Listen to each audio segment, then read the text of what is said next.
Ayun, magandang araw mga boss. Alam nyo sa hirap ng buhay. So ayan no, Lalamove rider. So kanina pa yan dyan siya nagpahinga, siguro 24 oras siya bumibiyahe. Dito yan sa trabaho natin. So kawawa yung mga Grab rider, Lalamove, Joyride, di ba? So ayan siya nagpapahinga oh. Dapat pagka hindi na natin kayang bumiyahe mga boss, so magpahinga na muna tayo sa mga gasolinahan kung saan po pwedeng tulugan natin. Kawawa oh.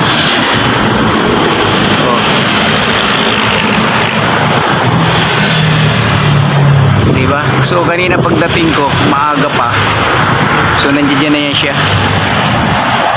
papahinga na. So siguro ang biyahe niyan mamaya pa.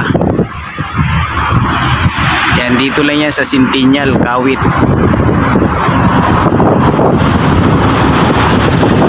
Yan, diba?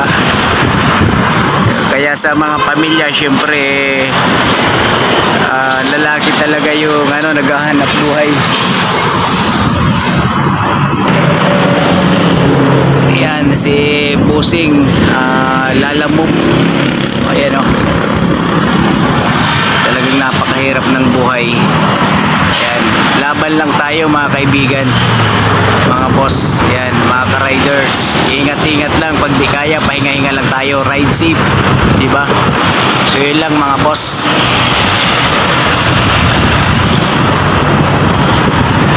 Few moments later. Yun mga boss, yun, nakita nyo kanina yung pinakita ko sa inyo, Lalamove riders. So yun, nakakaawa diba? Kasi syempre sa hirap ng buhay, lumalaban tayo para sa ating pamilya. So syempre pagka talagang hindi na kaya bumiyahe, yan, pahinga kasi mahirap talaga. So dito yan sa may Centennial, malapit lang dito sa trabaho natin. Yung kanina pinakita ko, Lalamove rider. So siguro bumibayahe yun siya mga boss, hours na siya tapos nagpahinga. So ayun, kaalis nga lang ngayon. So hindi na natin siya na-interview nung pagising niya kasi nakakaya naman. So ayun, binidyo lang natin para syempre may share natin sa mga Lalamove rider, Grab rider, Joyride, lahat ng mga riders dyan, mga ating ka-team na mga rider. So pagka hindi na kayang bumiyahe mga boss, yung pahinga lang tayo kasi mahirap madispresya sa daan, lalo na pagka wala kang tulog kulang sa tulog, puyat, diba? So gano'n lang, lalo lumalaban lang tayo para sa ating pamilya. Siyempre naging important tayo kasi sa pamilya talaga inaasahan talaga mga boss lalaki. Siyempre yan talaga ang lumalabas dito sa para magtrabaho.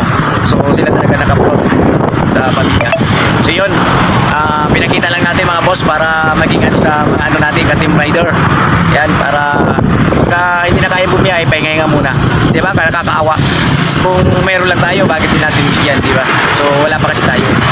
So isang mahirap lang din tayo. Kaya yun,